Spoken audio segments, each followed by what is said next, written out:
Hey, this is the Be Progressive Show. I'm Brandon Neal. Tonight we're going to be taking a look at the video here that Fox News has done for the Georgia runoff race for the Senate between Ossoff, Warnock, Loeffler, and Perdue. And then I'll talk through this in a little bit when we get done here. Hi there, Molly. Right now, I'm in the eye of the storm, you could say, right between two debates. The one that just wrapped up with Senator David Perdue not attending, being represented by an empty podium. You had just Democratic challenger Jon Ossoff fielding questions from reporters alone. Take a listen. Your senator feels entitled to your vote. Your senator is refusing to answer questions and debate his opponent because he believes he shouldn't have to. He believes this Senate seat belongs to him. This Senate seat belongs to the people. So Ossoff having very harsh words for Republican Senator David Perdue, who was not in attendance in this first debate. In less than 1 hour, Ossoff's running mate, Democrat Raphael Warnock, will debate Republican Senator Kelly Loeffler. During a weekend campaign stop, Warnock gave reporters a preview of that debate. I'll be standing on that stage, but healthcare is what's hanging in the balance, and jobs with an affordable wage. Last night, Senators Loeffler and Perdue appeared at a rally with President Trump in Valdosta. That's a town in the southern part of the state. This was an effort to rally their conservative base to return to the polls on January 5th and vote in Georgia's U.S. Senate runoffs. I just want to say really quickly how how lame is it that they had to put that American flag trucker hat on the richest insider trading politician that the United States has. They need to make sure she connects with the working class of Georgia, so let's put an oversized trucker hat on her. God, she sucks.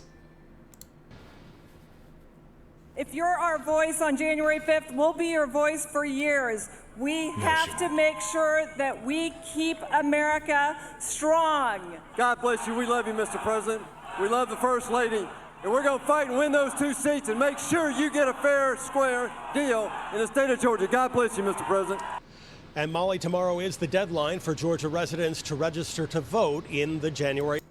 But a large portion of those people may have contracted COVID during this Loeffler and Perdue Trump rally that we had last night.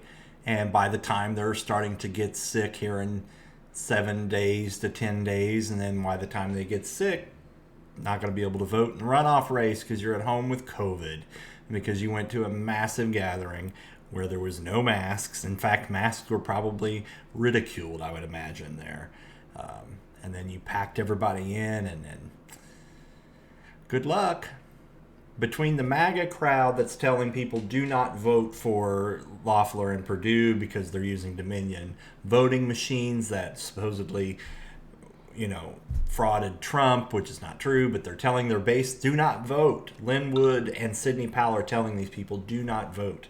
Now, I know that the Republican Party and even the Trump administration is now backing away from Sidney Powell and Rudy Giuliani and all this stuff because it's just it's a shit show. It's a clown. They've still got nothing.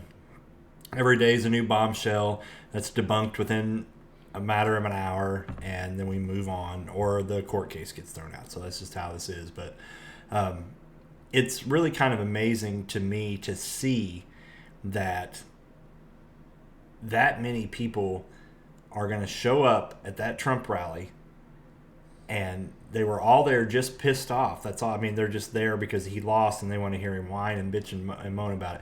But it's amazing to me that Loeffler and Perdue still kiss Trump's ass after this because he got up there and just talked about himself and how badly he was cheated, and he bragged about second place stats that he got, how many votes he got, other than Biden. And he basically just really didn't talk to them about that. I mean, he did a little bit, but not very much.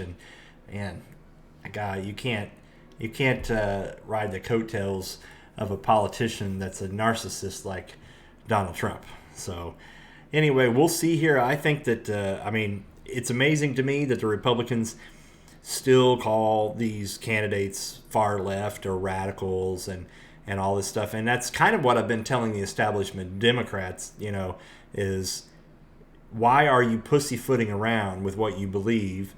Don't worry whether or not they're going to call you a socialist if you go too far, or don't worry if they're going to call you this if you do that. They're going to call you all of those names regardless. I'm sorry, but Ossoff is about the furthest thing from a far left radical that you can get.